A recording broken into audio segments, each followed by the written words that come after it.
Yes. What's good, people? What's good, Britball? Welcome back to another episode of the X's and Os podcast.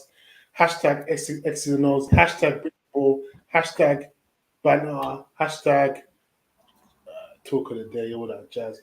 I'm not Select. I ain't trying to be Jason. I'm not good at all this introduction stuff. But yeah, welcome to the X's and Os podcast with myself, Emeka, aka the Bronze Bomber, and Playboy Manning, not Paris. Nah, you AKA gotta call it Playboy Manning. hey, yeah, I like that. I'm laughing. As he's officially known on Instagram. If you're out there and you want to send him a private notification Don't for him send to me add no you as a DMs. friend. I'm Right, not answer DM. trust me. Oh my gosh. I can't lie. It's good that you're back on Instagram. You know what's crazy? Honestly, You know what's crazy? You know what's more crazy? yeah, It's the fact that I've been on 3 times in a row now. yeah. I've been on live 3 times in a row. Must be some kind of record.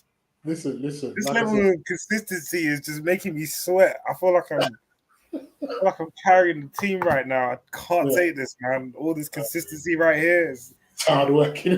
hard work, bro. I can't do this no more.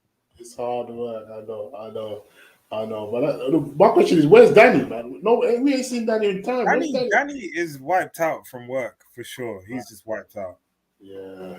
You know, Danny, once he becomes a workaholic, that's it, man. You know, Danny. That's it. We ain't gonna see him for a minute. To the max. Let me put some lighting on. Yeah. So get people to see my good side. Danny's a bit of a workaholic, but yeah. It's all right. Yeah, how's your day been? It's been all right, man. I've been on Instagram talking to the homies, seeing what's popping. Your Instagram is wild, I'm not gonna lie. Why is it wild? First of all, what you saw was private, and we can't mention it on stream, can we? Because your Instagram is so I'll take you out of the inner circle. I'll take you out of the close friends if you need me to. You know what I'm saying? It's good. It's good that you're back. I can't lie, because I live vicariously through your Instagram posts, man. Oh, okay. Always make me laugh, but no, I can't complain. But yeah, man. Yeah. So the weekend was eventful. So we had our GB Lions blue versus white. And it's been interesting. We've had a couple of feedback. Like I said, I'm just going to put it out there. I'm still rocking the orange and black. Listen, Coach Scott, I'm trying to get your attention here, man. I don't know what else you want to do. Like I said, I'm trying to get you on the show.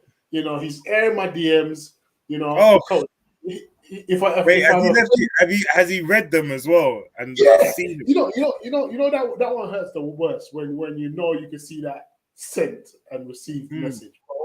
That's when you know, like, that's the moment when you feel small. Like, I'm like, Coach, okay, now I'm feeling it now. Okay, I feel tiny and I'm a big guy, but yeah, I feel small. But yeah, no, it's all love. Like I said, I reached out to him to see. Basically, I'm gonna keep it real because I keep it real with you guys.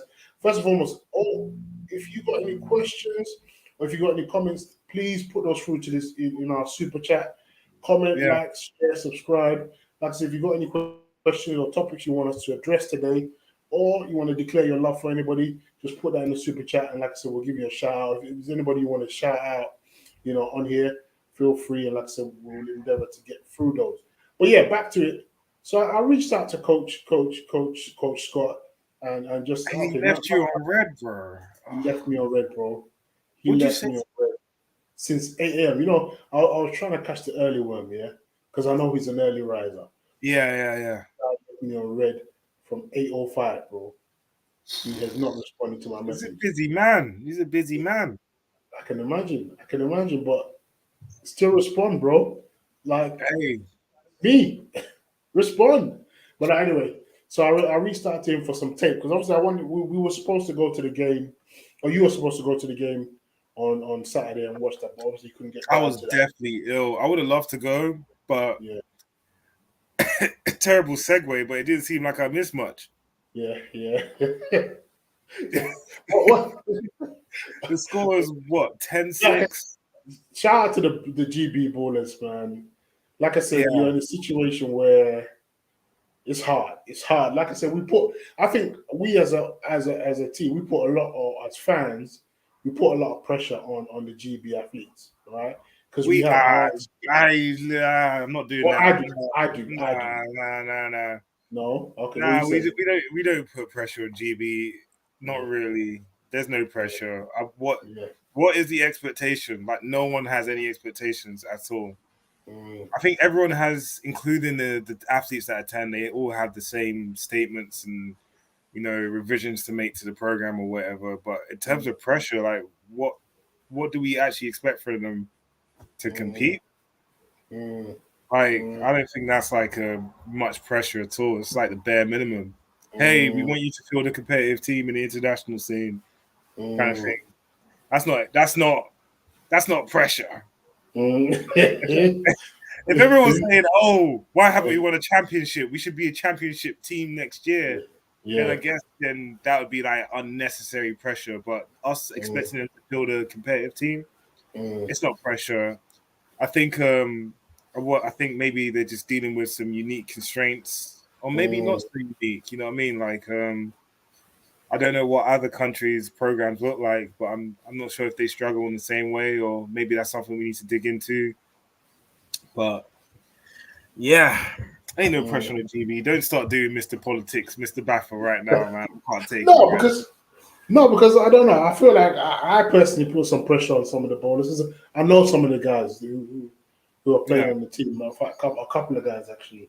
I always say there's nothing more I like to see than GB get success, both at the women's level, at U19, under 19s, and as most importantly, closer to home closer to my heart is the men's team, because I know if we represent at that level, like I said, Europe puts respect on our name. Just like whether they like it or not, or whether they think we were good enough to play this game, you know, they have to respect it. They have to respect us because we're balling out. We're winning trophies. We're dominating in the European scene or the world scene, and it's inevitable. They have to give us our flowers. But when you're losing games to teams you shouldn't be losing to, well, who decides that? Whoa. It's kind of peak.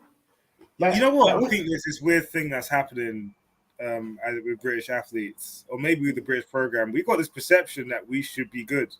Like, why? Why do we think we should? Why do people think we should be the best international program out of everybody? Like, the history. We don't actually have any reason to be the best program in Europe. Like, we don't.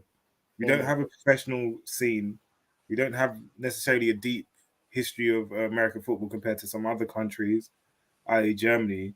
Like, I think there's almost a weird entitlement just because, all right, probably going to get myself cancelled for this one. Oh, not cancelled, but a little bit of trouble. But, you know, maybe it's because we seem to think we're an ethnically diverse team, or we got some special athletes in the Olympics. Maybe, I don't know why people seem to think that we have some superior American football ability that we haven't tapped into. But it's not fucking true. It's not true. Not true. Bro. You see, you can get away with statements like that because you're light skinned, so you can get away with statements. But then, again, so there seems to be some weird thing that we should just be good, and it's just like, no, we haven't brought the coaches in, we haven't funded the program, there's no reason for this program to really be good historically or otherwise. You know? So Pete, obviously we know you're probably, you always have your insiders, your spies. So you tend to know what's happening when everyone thinks nobody knows what's happening. So what have you heard through the grapevine after this weekend's Blue versus White? Well, anonymously. All right, look, first of all, let's be fair to everyone that's playing GB right now, is they're all basically mid-season, barely know each other, barely practice with each other. So 10-6 isn't far off what we should expect. You get what I'm saying? Bear in mind, James Cook was at QB. Bear in mind. Yeah, he was apparently, and apparently he looked the best of the bunch. You know, with a close second being Ashley Bailey. That's just from feedback that I've gotten. But yeah, I think it's easier to come together as a defense and play defense. It's easier to do that. Whereas as an offense, like if you guys ain't really practiced together, it's harder to just click. You know what I'm saying? I think yes, defense does take chemistry in a way, but offense for the QBs, you know, and the O line picking up cadences and stuff like that. I think they had 4 different QBs, you know, and they all got different cadences and stuff like that. Like that stuff does matter, even in an exhibition game or a scrimmage game or whatever. And when they haven't had the time together, chemistry wise, when you know what I mean, like it just it's hard to put a good looking product together. And then I did have some people say to me that, you know, maybe it's better that it wasn't streamed, just because it wasn't an entertaining game if they were being candid. Well, then it's just like, you know, like 10-6, like after 10-6, can you really evaluate like the receivers and the QBs? Yeah. But then, you know, again, some of our best receivers, I can name 3 that were in the GB program that weren't there. So I can name 3 that were in the GB program that weren't there. So what are you saying? Our ballers aren't playing. I'm not saying that. I'm saying the most experienced guys and the guys that GB actually knows might have not even been playing. Yeah. These are a lot of new guys there, with the exception of a couple. You know, so is it going to be the same old story? Because I think I still maintain what I was saying before. I think James Cook is going to be a bright spot for the program. You know, I think he might snatch the position and lead it into the next couple of competitions, hopefully. And then that's an interesting move for me. From shout out to Coach Scott. Like I said, that's if they can get James Cook to commit, because I know he's got his other commitments with the IPP program, and he's, you know, flying first class or business class to places I can only dream of going. But I think I can't really speak on his particular situation, but he flew or he came down to play in a scrimmage, so I think he's probably going to make himself available for whatever, you know, GB wants. You know what I'm saying? I'm glad to just see him still playing. No, it's huge. But personally, me, like, if I'm Coach Scott, don't rely on James Cook, bro. Because you need another guy. Yeah, you need another guy. Then I think again, I need to give myself a little pat on the back here. They're not looking for you, P. They're not. You're 1-on-1. No, they're not. There's 52 teams in Romania, bro. They're looking for you. Apart from one guy I know, I'm the only undefeated quarterback in the UK. But that's not why I want to say. You're not undefeated. You lost. I'm an undefeated quarterback. You're not listening. Yeah, sorry, quarterback. Yeah. Yeah. Open your ears, bro. Come on. Yeah. But I was gonna say, that other quarterback, I think Ashley Bailey, was someone that I put the group on ages ago, because he came right out of a Blitz under-19, and I think he played in Spain for a bit, and he's been I don't think he's ever played a season of BAFA as an adult ever. And I think he did come back to the GB program to play receiver, and then because he is a receiver as well. So it's cool to see him getting some play at quarterback. Again, I'd like to see some of his more current tape. I'd like to see some more reviews on how he played, but I was kind of excited to see if he was going to do anything at the scrimmage, but it seemed like not many people did anything at scrimmage, you know. It's hard. It's hard when there's no chemistry building going on, etc., etc. So, you know, but I was clocked onto him, and I'm just nice to see him getting his quarterback play, his quarterback spot at GB. I was like, yeah, I spotted him. So yeah. Where did he come up? Where did he come from? I've never heard of him. He came from Blitz under-19s. Okay. Yeah, I know this because I remember there was a time when I was on Europlayers Heavy, and I was looking at all the UK athletes, and I put his tape in the group, along with a couple of other guys. I was like, look, there's this kid, and he hasn't played a single season of BAFA except for under 19s, and he's clear. He's Europe. Was he under the tutelage of Coach Henry, Jason Henry? It's information I'm not privy to. I don't know. Okay. I'm not really. If he was, then you know. I'm not really familiar with the Blitz program like that, But it's just cool to see. Like I'm like, bro, I've like kind of like followed his career behind. Like I think around the same time I posted Chris's tape in the group chat, I posted Ashley's tape, and I was like, yeah, this is one to watch, kind of thing. So I'm interested to see how he's developed, if he has, But yeah, no. Hopefully they get to do it again with some of the. I got informed by some O linemen that there's like 4 ELF linemen that we haven't even got on that weren't even at the scrimmage. Do you get what I'm saying? That's a lot of experience there. Personally, I know like 3 receivers that weren't even there. I don't know. Yeah, so it's just like there's a lot of guys. That's a lot of guys. That's 7 already. Oh, and the linebacker on that team, there's a couple. But then it's just like, again, don't want to circle back to the old conversation we had, but what's the incentive to even play, It's tough, Yeah, particularly for the guys out in Europe balling, obviously Chad, you got our version of Captain Marvel, Glenn Tonga balling, Chris Wedderburn, Iron Man.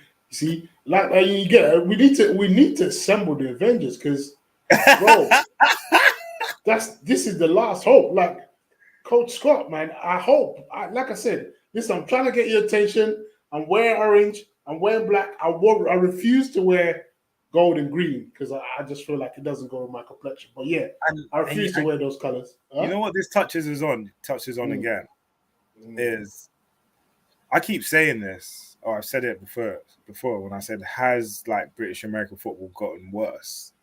Yeah.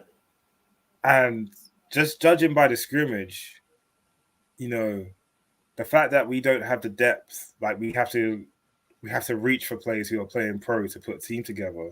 I don't know. Maybe it has. I thought like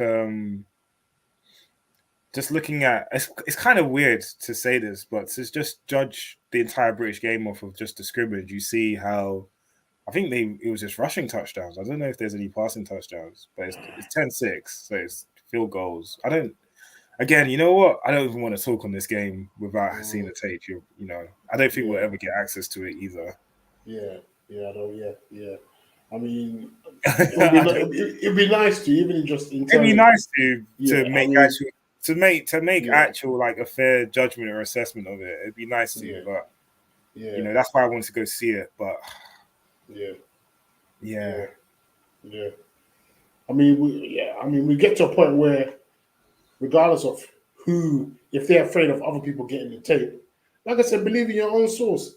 You got the athletes that people still have to stop, whether or not they see the tape, and it's all about. I think for me, from what I was remembering from someone that I know in GB, I don't think the playbook's changed much anyway. Okay, so it's still the same. Okay, and I don't know. I think it's just one of these weird things where people think that just because people have seen you play, they can beat you or they can scout you. It's just like, well, that's not even your final roster anyway. So it's just like, it's fine. And as long as there's no like play calls or anything like that, I don't think it should be an issue. Yeah.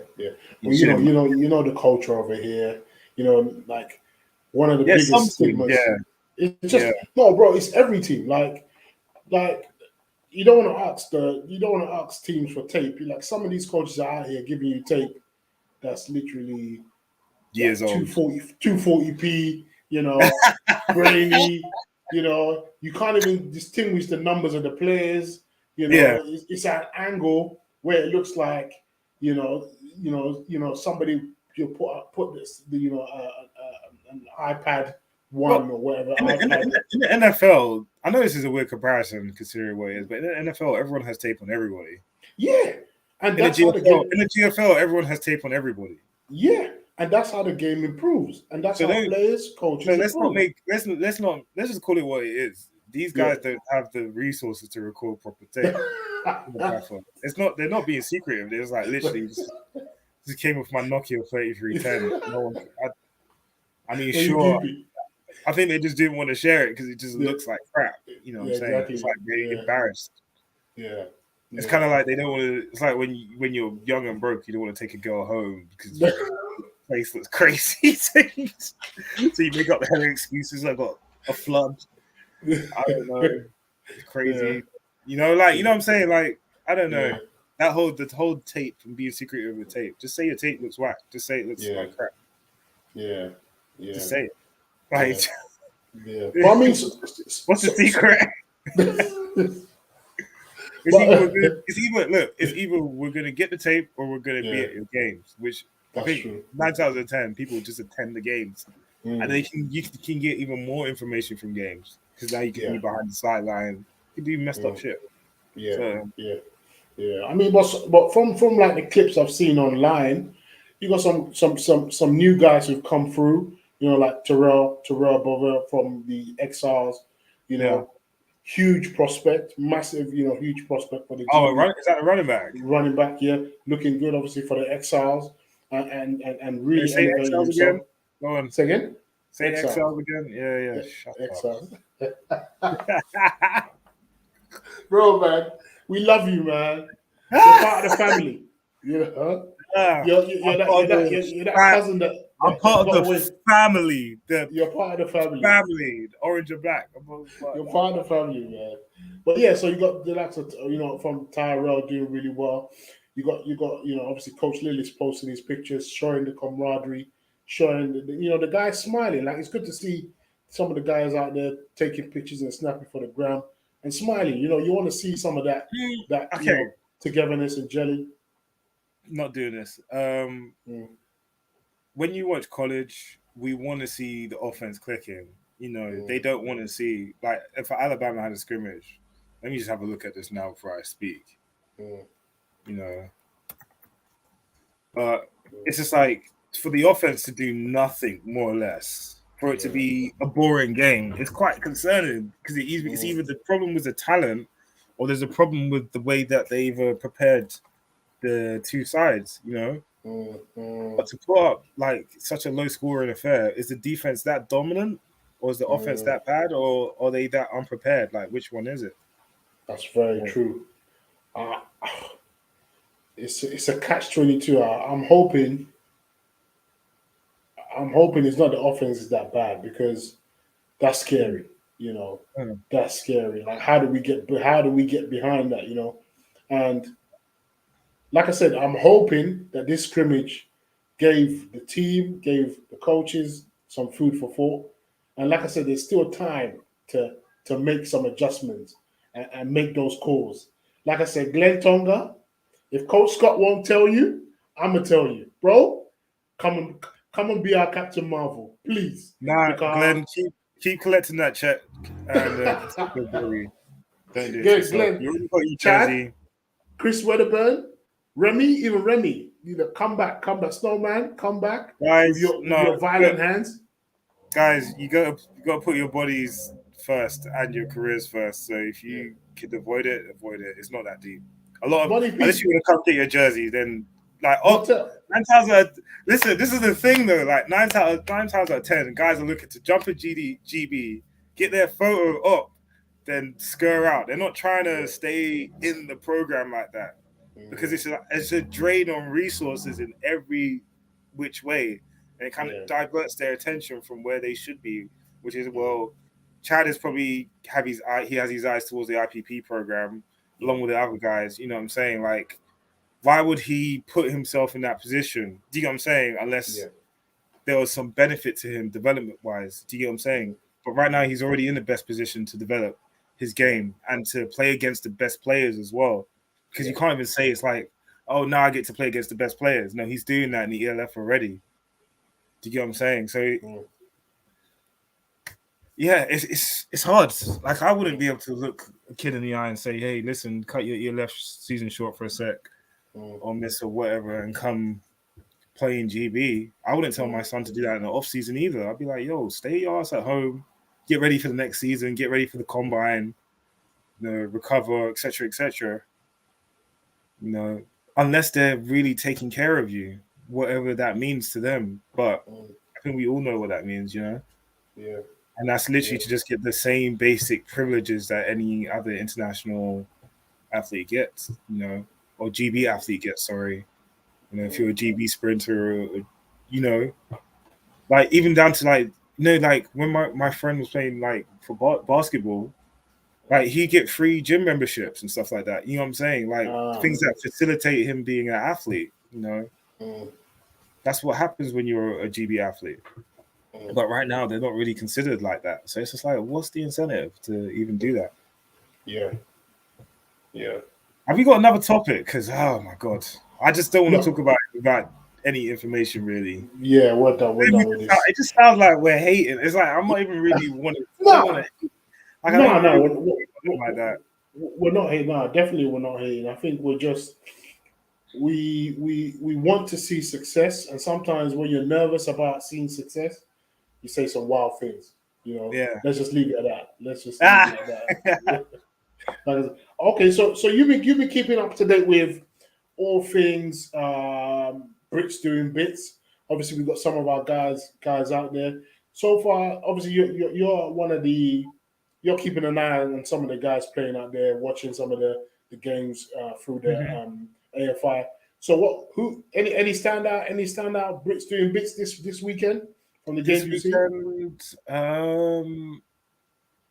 Not from what I saw, just from if I'm being honest, I watched 3 games. I watched the Berlin Adler versus Dresden Monarchs. I watched the Istanbul Rams game, which they took a yeah, and obviously because my friend this played game. Yeah, this game is so stressful, bro. Like you need to have some sort of a serious resilience to play American football. Yeah. Athlete or not, bro. Can I ask you a question? Game. Can I ask you a really serious question? And this is a question to anyone that might be viewing as well, all 0 people. What would you rather? Because I had someone experience this recently. Your team wins 50-0, but you don't score, get a couple of catches, or you have the game of your life and you lose by like 3 points. Because that, to me, that's a bittersweet feeling. I don't know. You don't know? I say no. It's a cold world. Listen, I'll take the 50-0, man. Are you sure you wouldn't take the Aaron Donald game? 7 tackles, 2 sacks, bro. Fumble recovery for a TD, but you lose a couple points. Nobody, listen, like you said, we had a discussion about Cam Newton the other day. You talked about Cam Newton's career and how he hasn't won a Super Bowl. Bro, a win is a win, man. How it comes, you're wrong on that. You're wrong about that Cam Newton question. You're way off. Okay, so how am I way off? How you way off? It's similar. Like you said, you said. I said, yeah. You could be either like Matthew Slater, like the special teamer from Patriots. I think he's got 3 or 4 rings. Yeah, but no one's ever gonna really know you, Or you could be Cam Newton with no Super Bowls. No Super Bowls, MVP, generational talent, number 1 overall pick, national championship, Heisman, and multiple $100 million contracts. Slater. You're bugging. Yeah, you're bugging. Slater, bro, man. This is all about the legacy, man. Yeah. It's all about that legacy, no matter what. Like I said, when I've got nothing left. Yeah? You sound like you're on Hennessy. That's crazy to me. But yeah. So you know what? It'd be really nice if I could take some time out and find out where everybody actually is. Yeah. So I could track what games to watch in the GFL, the ELF properly. Yeah. That would be nice. No, that'd be dope. Obviously, we could do that, and we could kind of feedback and just check in with the guys, checking how they're doing. I'm just Obviously, gonna try and like follow everyone on Instagram, and then hopefully I can just see when they announce they're playing their games and just kind of catch them. Yeah, Montel Patterson's with the Crocodiles, isn't he? Cologne Crocodiles. You speaking to him? How's he doing? You checking in with him? He's doing well. I think he's in a very good situation in terms of talent level, because right now he's just playing with some absolute beasts on offense, and it's the right environment to be in, because he's no longer the special one. You know what I'm saying? He's gonna have to take an extra step to now stand out. You know what I'm saying? You know, I mean, he's got his role as a starter, don't get it twisted, but obviously he's coming for. He wants to do everything they're doing as well. You know what I'm saying? So I think this is a good position to be in, because I think a lot of British kids don't end up in that position in the UK. Like often a lot, the standouts end up being the best players on their team from like the jump or in like year 2. And then, you know, they go out overseas and they kind of get humbled. Yeah. I'm saying, or they go overseas and it's just like, they just feel a little bit out of his depth. But he's been around good players before, but this is the best group of players he's ever been around. Like, at receiver, it's crazy. But this is exactly the kind of position he needs to be in, because now he's going, why is these guys not in the NFL? You know what I'm saying? Like, what the hell's going on? Like, so much talent out there. Why are they not making it? And I think that's an important position to be in. You know what I'm saying? Yeah. What's good with Remy and the listen, is it the Berlin Adler or Berlin Rebels? Berlin Adler. Bro, you saw their last game. What do you think with their game? Are they going to cause some problems for Dresden? Well, me and Remy had an argument about this, because he was saying how, you know, they basically said they stomped Dresden. I'm like, yeah, but I don't know what happened in the fourth quarter when they basically came back. The Adler have a very explosive offense. The name escapes me of one of the receivers, but I'm assuming he's a German, and he's so good. He's explosive. Just the Adler were good. They just have a not awful defense, but you know, they can't close games, it seems like. You know what I'm saying? And Cologne and Dresden are due to play each other, and I can't predict that game at all. I have no idea. I think they're quite similar teams in terms of their strengths and weaknesses. You know what I'm saying? Actually, you know, Remy's made the switch from O-line from D-line to O-line. And that's kind of like a receiver getting switched from receiver to DB. Like, how would you feel being put in that position? You get what I'm saying? Listen, bro. Like I said, I'm seeing Remy. Oh, you play both. I've been telling Remy from day. Listen, bro. With your height and your size and your aggressiveness, obviously we know Remy can dominate on both sides of the ball, but there isn't many offensive linemen like Remy, like Snowman. Listen, this guy. You know when players play with their experiences. That's for me. That's a different type of player, because he's playing with his heart. He's playing with his pain. You know, everything he's suffered in life, whether that be good or bad, he's playing with it. You know, and that you're challenging some inner spirit stuff, like, and that's how for me Remy plays. How did it feel with you getting switched from D-line to O-line? Because I know you enjoy both, but what do you enjoy more? O-line, bro. Sit down. O-line, bro. Do you think there's a mentality difference between an O-line and a D-lineman? Or is it more or less? Definitely the D-line position, if you're playing a free tech free tech, definitely free tech. You're definitely free tech. You definitely, it's a young man's game. It's a young bucks.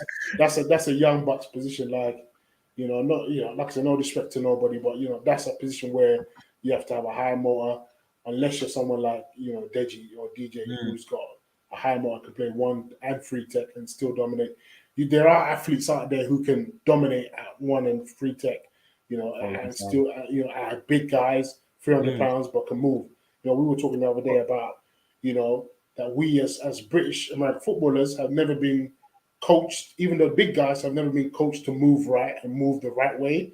And we can see that in our play. A lot of our big guys are very stocky or have a good strength, but don't have the mobility. Can't move their feet. They ain't got the mobility to make a play, right? To make a play back-to-back plays, because we've never been coached on how to move. We've coached on how to get to the pass rusher in a way, or to get to the QB, but not what we've never been coached about how to look after our bodies in a way that it makes it easier for us to get to the QB. No, I'm not. You know what I see when I see D linemen and preseason and stuff like that? There's not really a focus on athleticism. No. You know, they're not saying, "Hey, let's you know, like when you see American D linemen and they do these figure eight drills and like they're endless with the footwork and stuff like that. The focus on footwork is just like very minimal in the UK. And in fact, your friend over at Filton told me this. He said like the difference literally between an elite pass rusher in the UK and an average one is one uses moves. Yeah, another doesn't. Exactly. So no, but for Remy, I think that's just in Britain. Yeah. I think back to Remy, I think that's great. I think you can see Remy because there's not many people that are going to be able to match his aggression. And what you're seeing on his highlight reels is just pancake after pancake after pancake. I'm seeing them embrace the challenge of it. Yeah. Like I saw him. I knew he was gonna be switching to O-line, by the way, like a while ago. Yeah. But I said there's more money there for sure. You know, I think it's weird how that perception thing works when it comes to positionals, because you know, hearing British O-linemen, we've seen a ton of premier British O-linemen now, you know, in the American football space. You know what I'm saying? Yeah. That kind of look like Remy. And so that might be easier for coaches to digest rather than him not looking like every American D tackle, you know, like that eye test thing. You know what I'm saying? Like, I feel like that's a real thing. And I think it's put him in a better position, you know, going forward, for sure. Like, facility-wise as well. Like, there's always a demand for O-linemen, you know what I'm saying? 100%. Especially aggressive one. If you got aggressive one like Remy, bro, like I said, you know, obviously there's some stuff he still needs to work on. Like you can see he gets a bit lazy. He doesn't put his hand down. It makes it easy to determine whether he's run or pass blocking sometimes. I like to see him refine all of that before they get, because listen, I'm confident they might get to the German Bowl, you know. I've said it now, bro. Remember I said it. Berlin Adler might make it to the German Bowl. Like I said, I think they've got the pieces. It's like week 3. Bro. Who I think they got? I mean, you usually watch New Yorker before you say that. Yeah. Yeah. Okay. You know what? Like middle of the season, I'll actually make that prediction. But right now, I just don't have enough information. I need to. All the games are accessible, so I will take the time out to watch as many as I can. Yeah. I mean, I'm happy. I'm going to say exactly the same. I'm happy because obviously Remy's coming out of 4 years actually, where one season he went 0-16, and then he barely played at the Rebels, and he's coming back now, and I think they're 2-1 now. So boy, like I said, you're right. Like I said, it's still early days. Definitely still early days. But boy, remember I said it. They may get to the German. I'm not saying they win it, but I think they might get to the German Bowl, bro. Who's going to? F all that. He's going to the Brit Bowl final, man. Talk about German Bowl. Who cares about German talk? Let's talk about the fish and chip bowl, mate. Ain't nobody going to Brit Bowl, man. He's going to the Brit Bowl final. We don't even have a venue yet. What's your early predictions for Brit Bowl? Boy, I think it's probably going to be the Warriors. Tamworth and Warriors. Yeah. I think once I watch Manchester, and I'm not buying it at all, man. Yeah, I think they'll be in the playoffs. I don't. This is why I don't like this stuff right here, because you know now I have to go out my house and play potentially in Baffa, and Yeah. you know, Yeah. now that I said that about Manchester, but I just don't see it. I don't get what the hype is.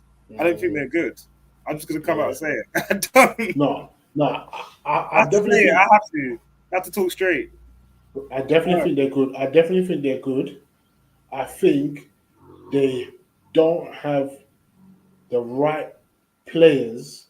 They're missing some players in the right places. I think there's one. They need one or two more I athletes. think the North isn't good overall, and that's why Mm, it's easy to look dominant in the North.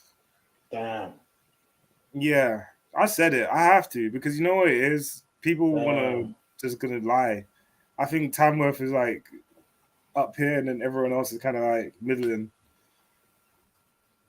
You know what I'm saying? There's a gap. There's definitely a gap.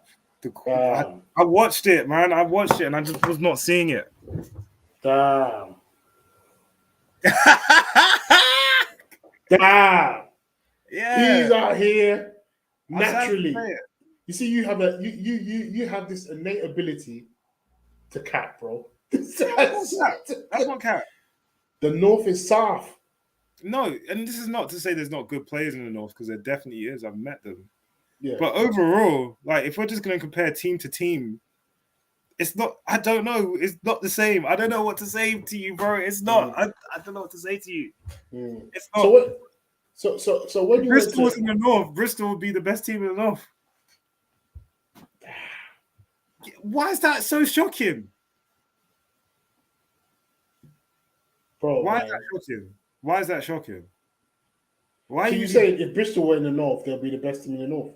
Yeah, it's flipping good. Nah, bro. We need to stop. You know what it is? We need to stop babying them now. We need to stop doing it. Yeah. Because I honestly, I don't think the conferencing works in terms of parity. It doesn't. No, that's true. That's true. No, because it's. I don't know. I'm just seeing lopsided victories. I'm like, why is this happening in the Prem? Do you get what I'm saying? You know. So what would you like to see? 8 teams? I would like to see. Yeah, I would just like to see that. Just reduce it down, like up the quality. Right, let's go. Like let's filter it out. Yeah. We want it to be the top flight division in the UK, then we have to do that. We have to make it an exclusive club. Yeah. There's too many teams. Yeah. So Because bigger rosters. It will force the best players to go to the Prem teams. Yeah. Even in the North. You know, the North can definitely put together some quality Prem sides, but I'm sure it's because the talent pool is so spread out. There's so many teams to go to, and they're spread out. I think it's a location thing. I don't know. But if there's only two Prem teams in the North, we'll probably see some of the best North teams you've ever seen. No, that's definitely a shout. And you know that's not really saying anything significant. Like it'll be the same for London. Imagine if there's one Prem team in London. Oh my God! Like what the? You know what I'm saying? Like if there's like one or two Prem teams in London, that might be 7th string, bro. The Warriors. That'll be it. It'd be a wrap. I might be 7th string. I might have to play Div 1. You know what I'm saying though? I think that's what we should really be aiming for. Is like putting a barrier on. Like here's his Div 1 and here's Prem. People were talking like, oh, if the Hornets go to Prem, they're gonna hold their own, and they damn near might. But that's because like the bottom of the Prem is Div 1.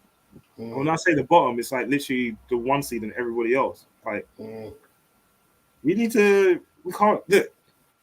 Football is a straight talking sport. Do you get what I'm saying? Man. Like being like nice all the time or appeasing people's egos. Like I didn't get my ego appeased when I played at all. People just dragged me through the mud, and it gave me a strong like ego, you know, to get better. And I still ended up average. And it's okay to be average, but people need to be okay or accept or know when they are. Yeah. And it's just like we have to pretend like they're not. Like we have to talk about the North like a lot of the teams aren't just normal teams. Yeah. It's mad, isn't it? Like, why do we have to do that? Like, it's not one of those sports where you can just be like, oh yeah, everyone's there's ballers up there, blah blah blah. Like, we have to do that. It's maddening. Like, why are we doing that? Bro, listen, P's on a savage one today. Listen, don't be offended. Listen, all you Northerners, like I said, we love you, but listen, P's has a point, man. Yeah, listen, it's like you're just ain't about it. You're being held hostage. That's why it's like, okay, well, no, there's good teams in the north too. And it's just like, yeah, of course there is, but how many? Yeah, that's true. That's you know true. what I mean? They need to. There just needs to be like, they just need to reduce the amount of prem. If it was an 8-man thing, 8-team thing, in the prem, it'd do so much for the quality. I think it'd be massive. You get. I would happily travel all the way to Edinburgh or Manchester or Tamworth that's the top flight of the division. It's a UK league. We never play North teams. Yeah, I mean, and that would take me out of my comfort zone, right? Because you go to places you're not used to. You know what? It forces the prem setups to up their game. That's it. As a what's it called? As what's the word? As organizations. But it's not. It's like if you got to travel up there by flight or coach, like it's not that hard. Like if your team will find the money. You'll raise the money. When I played at the Hornets, we were paying like £10 for the coach every single game. 10 games. Like people can do it. If you wanted a cheap sport to play, you should have played something else for real. Because this is not it. It's not. You're right. Yeah. It's not. And I think it'd be more fun because I think the games would be more competitive. I think that would attract more people to come and watch it. We could invest in more, like you said, live streaming. We could really market the game because there's more hands to cook the food. In a way. Yeah. So let's go right back to that same point of because we just don't hold anyone to any standards. We don't even hold prem teams to a standard. Yeah. You can go to a prem team and play on a fucking hill. Are you kidding me? Hey, listen. Circumstances. No, I'm sick of it. No, not doing it. You guys play it on a fucking hill. Like, what the hell is that? Our pitch is being renovated, bro. No, it's a that's a joke, bro. It's a joke. It's a joke. Someone's got to say it's a joke. Incline, bro. Don't you do it on the treadmill? It's a joke, bro. It's a joke. Inclining. It's a joke, bro. It's a joke. It's a joke. Don't skip leg day. We need to sort this out. No, we need to sort this out. No one. You know what? Let's talk about this, yeah? Yeah. We used to get DMs, people thinking that we were getting paid. By people, like being paid by BAFA or being paid by people, not to say things, because we didn't want to rock the boat. So I'm gonna say it again: the Kent Exiles play on a fucking hill. Listen, bro, don't skip leg day. What? What? Don't skip leg day, man. If you want to play the Kent Exiles, don't skip leg day. It's not right, dude. It's not right. Their setup was so good before. Yeah. It was so Beaverwood was so perfect. Yeah. And you just go there, you're on a hill. Yeah. It's a bit of a madness. Like I said, this year has been a bit of a madness. But I think because they're going through like the renovation of the original pitch is being renovated. Your Chelsea football team gets their stadium renovated and they're just playing in fucking Dulwich Park. Is that what you're telling me, bro? Like, come on, man. Like, but standards. They have no one has any pressure in the league to retain any sort of standard. It just sure it works. Yeah. We got. Do you miss being an Exile, Pete? I'm getting vibes that you miss being an Exile. No. I've got a lot more to say on the other teams as well, but that is the soundbite of the day for sure. Yeah. But again, I think it's just like we all need to have this wider discussion about what standards we want to see in our top flight division. You know what I'm saying? And I'm sorry to use that as an example, but it's just one of many examples. I want better. I want better for the generations of guys that are coming up. Right now, we got, German kids don't have to leave their country in order to play, or in order to get good coaching, like good American coaching. Like they're going straight from under 19s to D1. if they got the physical ability, and if they got the talent. They don't have to go anywhere.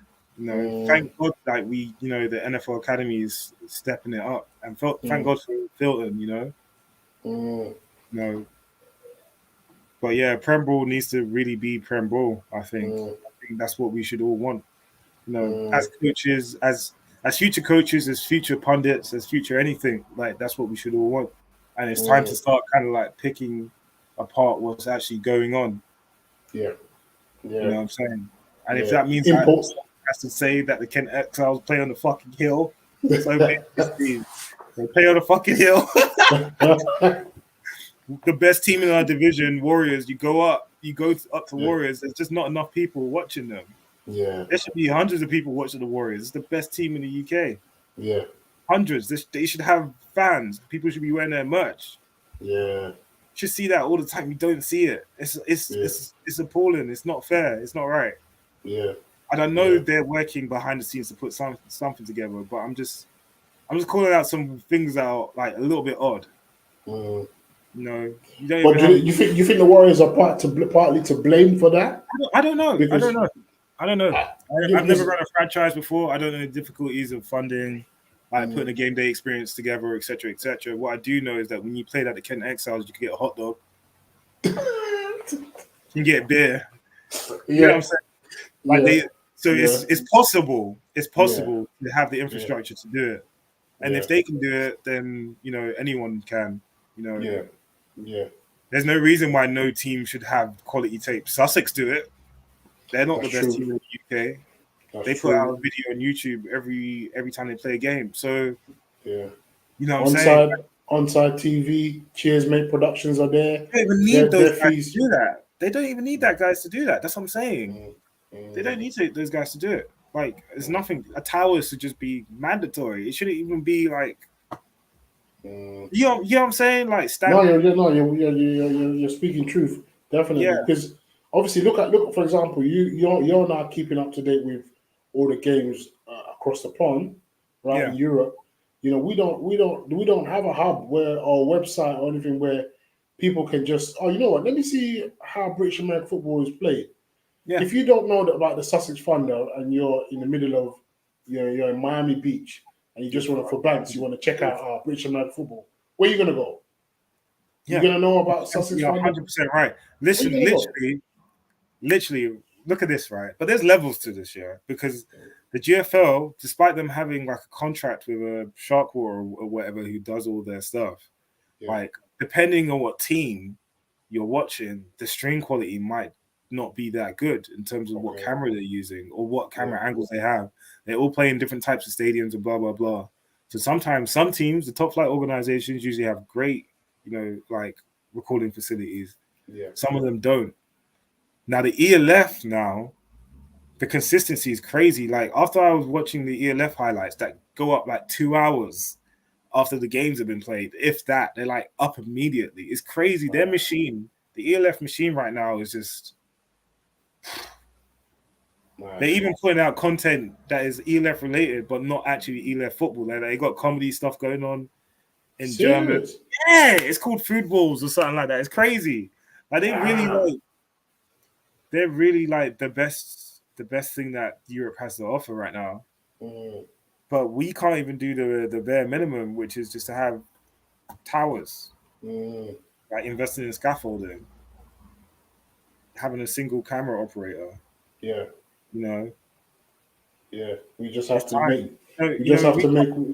make do with Instagram lives, bro. I'm tired of these Instagram lives, man. It's so annoying, man. I'm not gonna lie to you. Right. I know the refereeing situation again is the difficult one, but it's just like why are we having these issues? These are basic issues now. Yeah.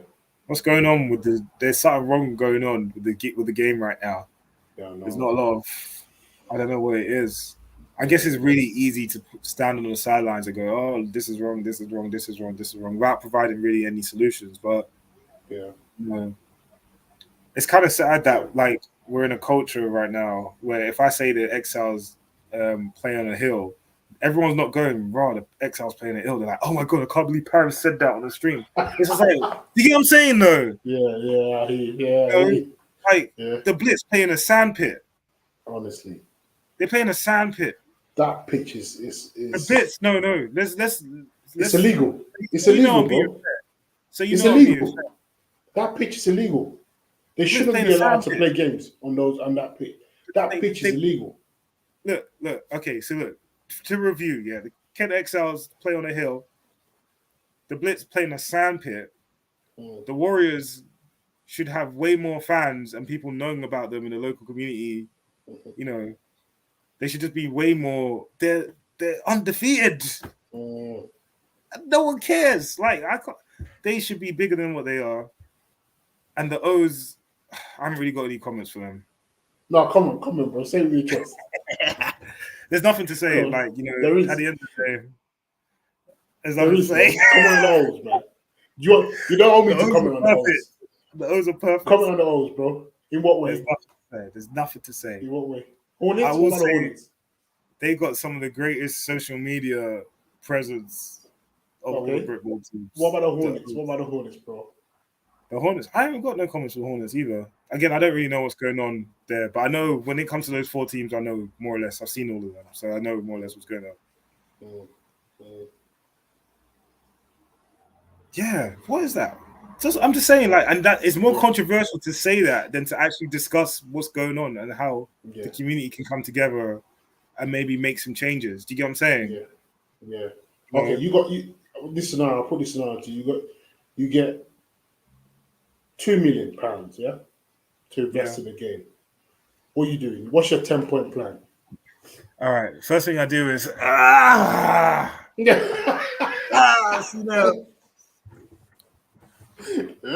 Did you fart? I think I leave. No, I'm joking. Okay. £2 million. I don't even know if that's enough. But I think £2 million. It doesn't even look like, maybe I don't even think that's even a big enough number to invest in the game, like in the entire league. To make a couple moves that changes everything for the entire league.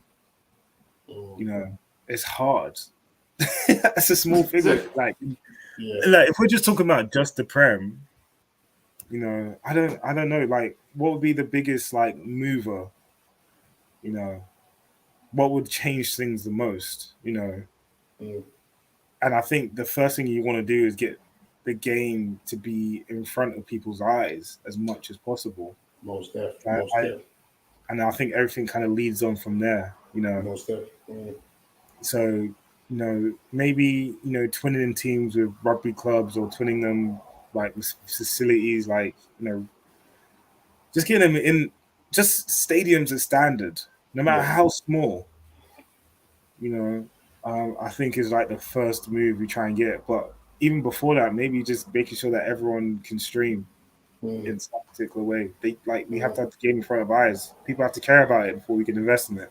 Yeah.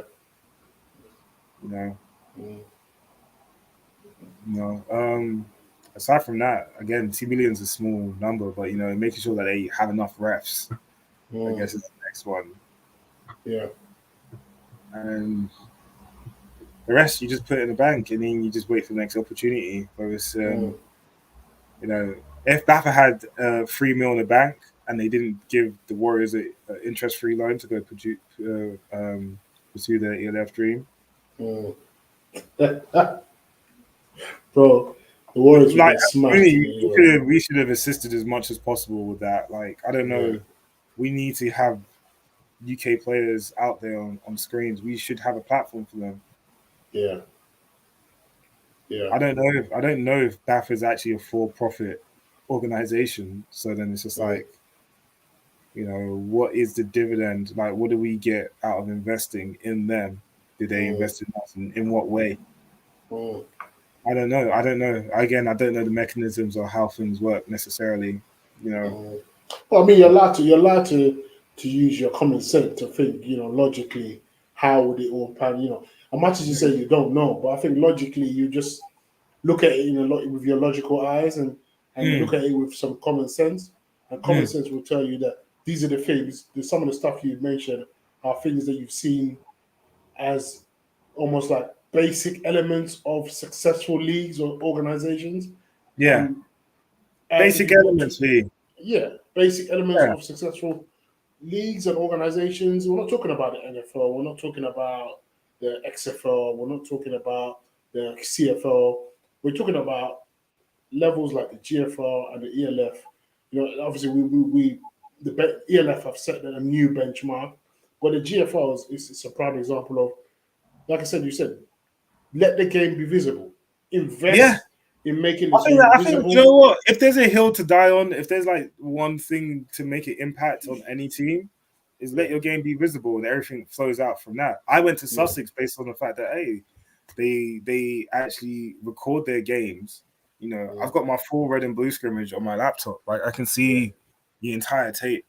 Do you get what I'm saying? Which is really cool. I think Solent have a similar thing. They had facilities. They played on 4G. Had all the equipment on their field. It was based in the university. I had people come to my games. Like, it was cool. Like, everyone should have a similar setup. Like, everyone should have a similar setup. Shout out to Sussex for that. Shout out to all the organizations. Like, Exiles pre-Hill Field was probably the best game day experience you could get. Yeah. You know what I'm saying? And one of the best, like, community experiences you can get just from the way they've structured their youth all the way up until adults. Yeah. You could just sense, like, there was some common sense going on here. Yeah. There's positives there. And, they had a game day experience. It's still part of the family, bro. Exiles family. Moving on. You just escaped. This is a terrible, terrible recruitment tool. You just escaped, bro. No. on your white horse. My white horse to Romania. I'm undefeated. You just escaped, bro.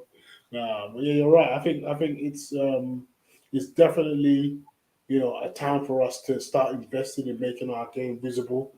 I think we've got facilities. I think on the club level, if any person ends up watching this that is running a club right now, I think that's like definitely one of your, like, go consult, go talk to the guys at Sussex and say, how do you do your setup? Yeah. Where can I get a towel from? Can I get someone to operate it? It's a game changer. It's a game changer. Yeah. I think it is. I think it's important to just have teams visible.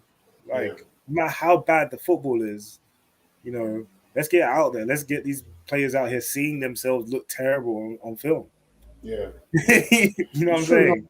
Shout out to like Onside TV and Cheers Mate that do it, but I don't think they're able to do it across the country. No, well, this is why clubs have to do it for themselves. Yeah. Remember when we played those games at O's and we knew that Onside was going to be there? What was it? Cheers, mate. I don't know. Cheers, mate. Yeah. Just Cheers, mate. Yeah, bro. You got me celebrating. You got me dance. Yeah, that was fun. That was fun. Yeah. That was. We were playing this game for free, but it brought an element to it. It definitely does. I honestly do think it does. Yeah. It really, really, really does, and it's quite interesting that you even mentioned it. Well, I mentioned it, but yeah, you're right. You got a camp. Like, that's what we love to do. We get to, you know what I'm saying? Celebrate, yeah. If the refs will let us celebrate, yeah. But it was really good. It was the best experience. Like, I may never get that chance again, and that was one of the best experiences. Who did we play? We played Bristol on stream, and we played Farnham on stream. Yeah. Shout out to Olympic. Shout out Marlene. Marlene Joseph is the one that kind of set that all up and made sure that happened.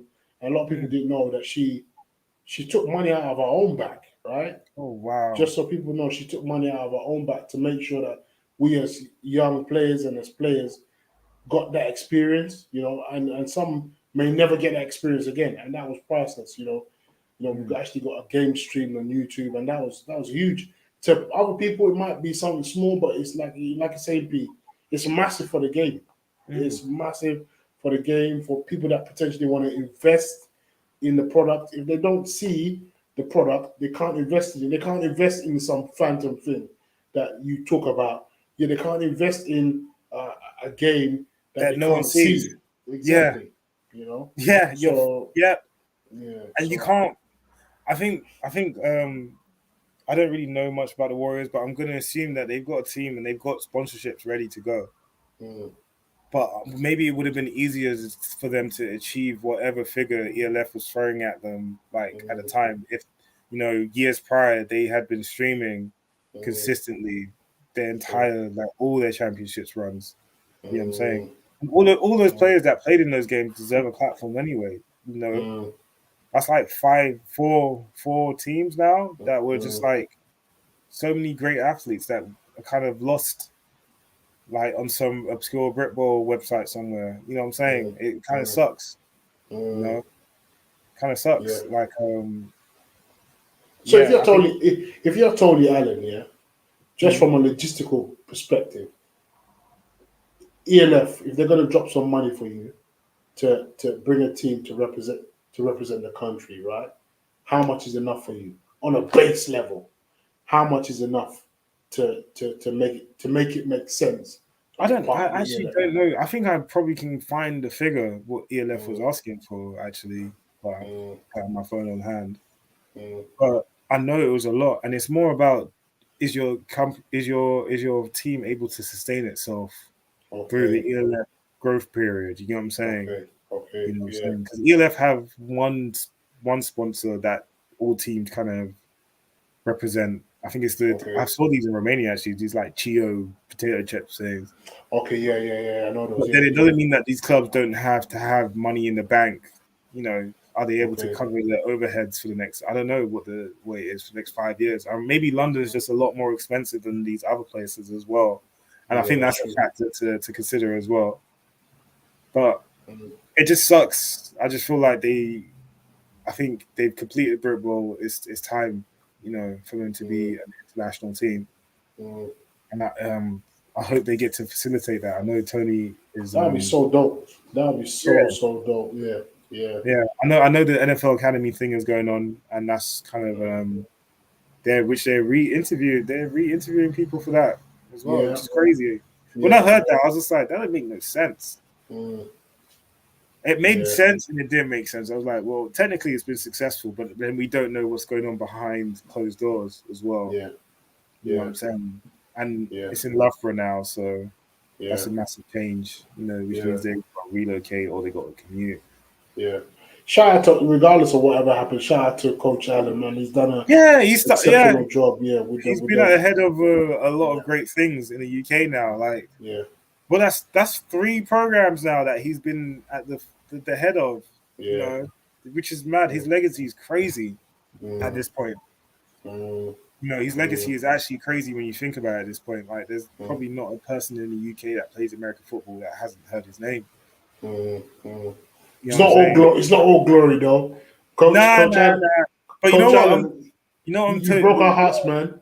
You're trying to line up this Tyson Fury, AJ, Anthony Joshua fight. You're out here telling us the age limits and making all your demands.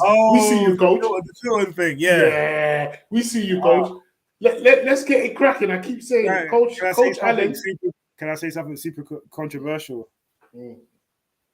The Academy are beyond filtering at the moment, bro. Let's be honest. I don't think that's a fair fight. And on that note, bro, what do you mean it's a fair fight? That's the Fury White fight. That's not the Fury Joshua fight. Wow. I got London bias. I don't care. Wow. Hey, listen. Hey, it will be a tough game. It will be a tough game. Yeah, but the experience. You can't say that anymore. And the cleanliness. No, I can, bro. The cleanliness. You can't.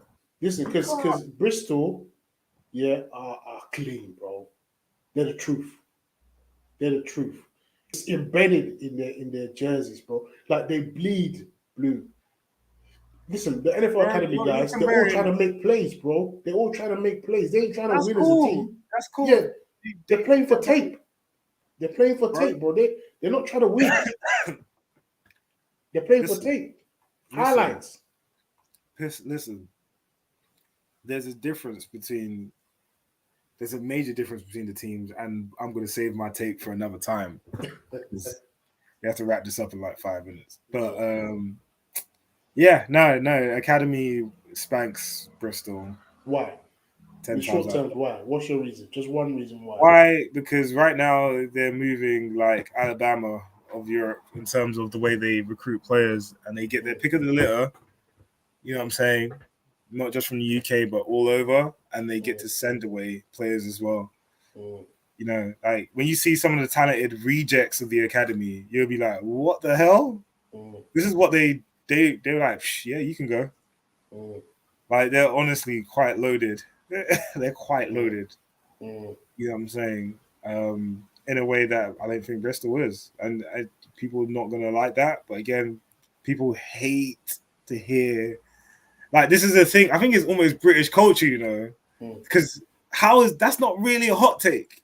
Do you get what I'm saying? If I say the academy is loaded because you know they have visibility, they have the ability to pull talent from anywhere, and literally every kid in Europe wants to go play for them. You know what I'm saying? More or less.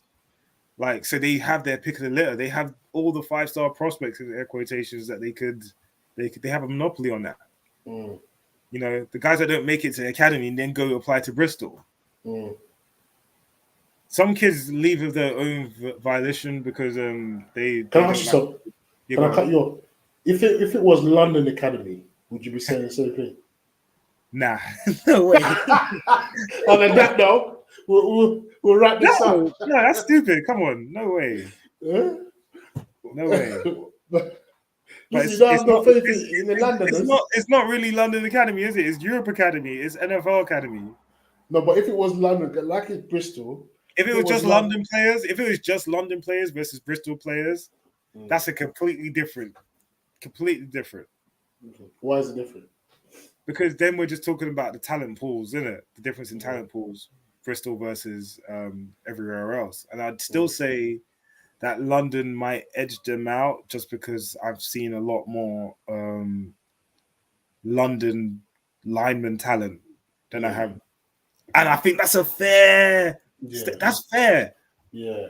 You know what I'm saying though? Yeah. Like I've seen a lot. Like even when you look at the best linemen or best players in general that are playing at other places all over the country, you find out, oh, you're from London. Yeah, I just go to uni here, so that's why I play for the men's adults. You know what I'm saying? Yeah. How many times do you hear that, V? No, it's true. No, you're right. Yeah. Yeah. You know what I'm saying?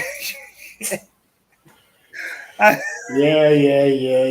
Okay, 1-0 to you, Pete. 1-0. Okay. I'll let you have today. I'm surprised you let me win once. I'll let you have today. Like I said, you came with some facts and I came with some gobbledygook as usual.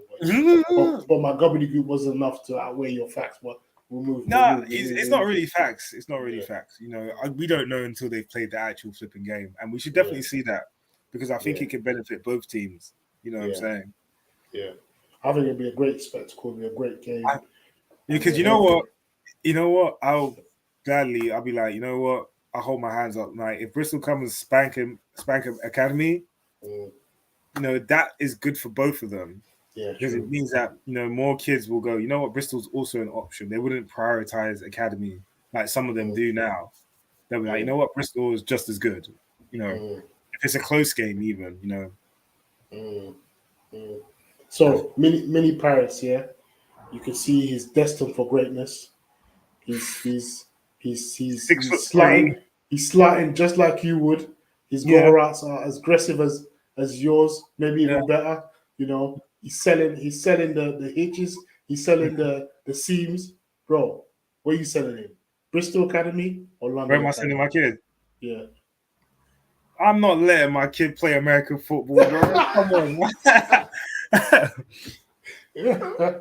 Unless he's elite, unless he's like looks like an O lineman. Yeah. Or D line. I don't know actually. Like, where do I recommend kids go? You know what? It's so tough because you know what? We're privy to a lot of he said, she said type rumors, and everyone's got so many like varying opinions about these places. You know what I'm saying?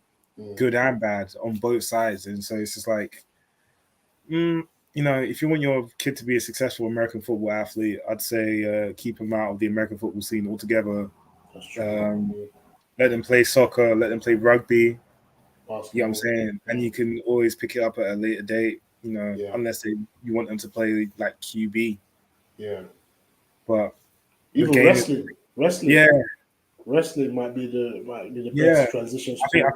think the game is kind of accessible in that way, where you only need like 2-3 years of development, and then you can kind of like, you know, there's so many stories like that. It's just like, you know, there's a lot of tight ends and guys that have played rugby that went to play in the NFL. Like, it's not that deep. See, they don't need to be playing American football from when they're like 10 years old to be good.